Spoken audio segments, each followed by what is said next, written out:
Yes, and here we are again. The book Pedophiles on Parade, The Monsters in the Media also exposes the system of symbolism that is used by the media in order to manipulate the public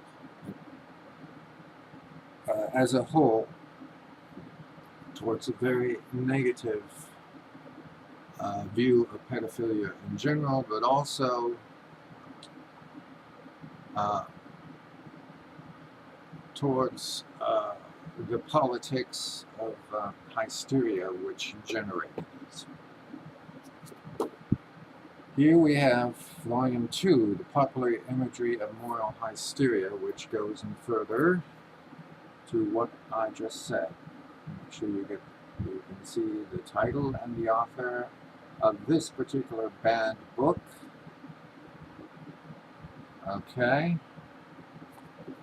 So that you may find a copy somewhere. I can't tell you where to find these copies. I can't give advertisements like this because of the content, and some of it I don't really know. Now the next concerns a fellow a Swedish fellow who quite innocently published a magazine back in the 1990s or the early 2000s perhaps, I don't remember exactly.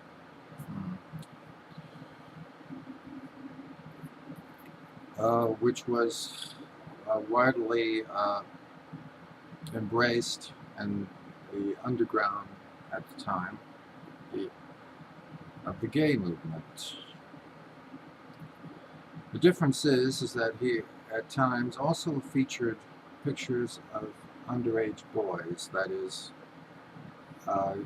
young teens, and sometimes even some preteen boys as well, along with very supposedly acceptable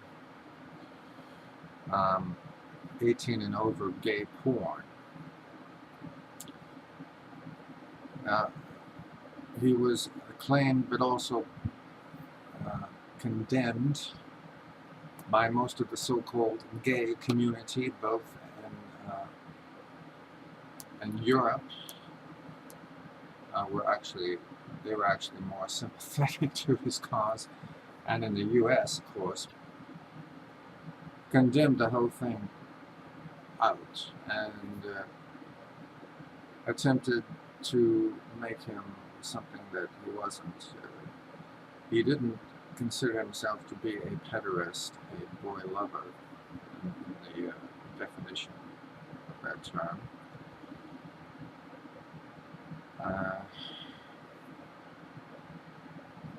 Unfortunately, because he doesn't accept that position, he, from our point of view, doesn't go far enough.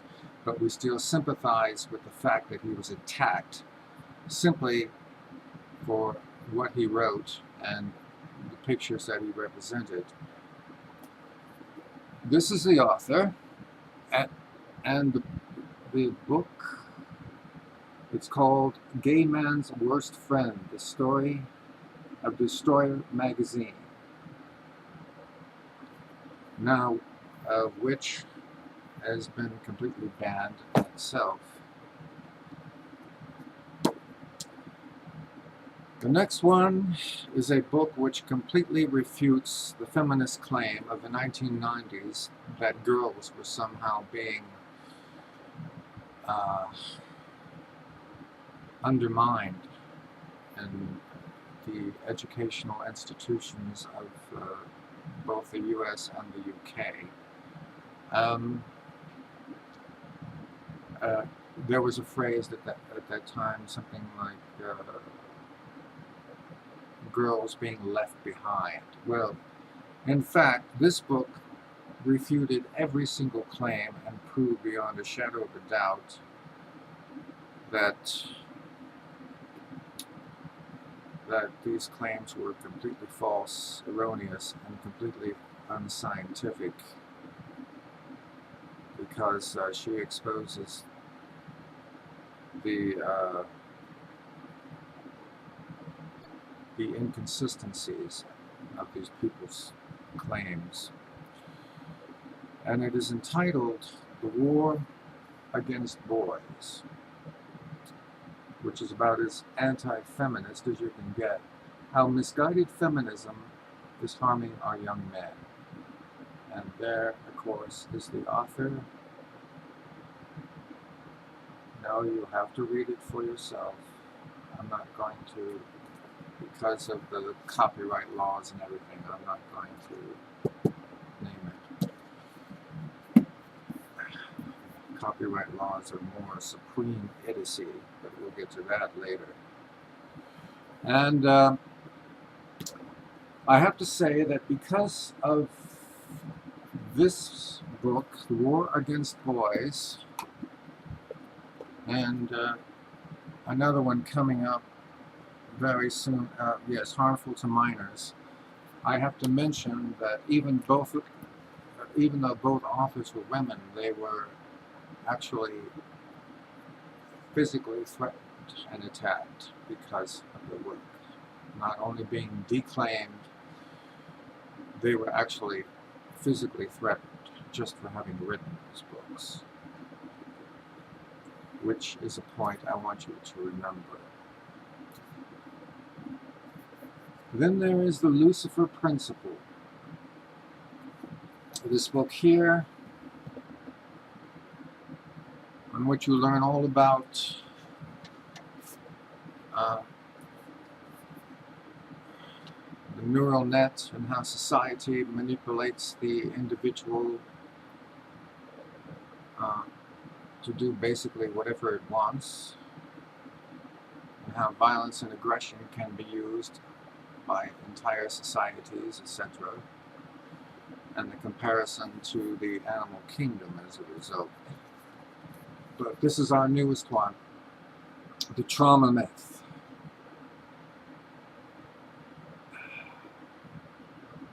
Now this is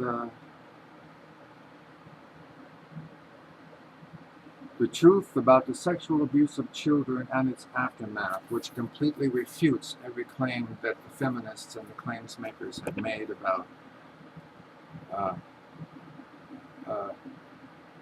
intergenerational sex. That is, sexual activity between adults and children as automatically being traumatic. This is a big lie, as we all know.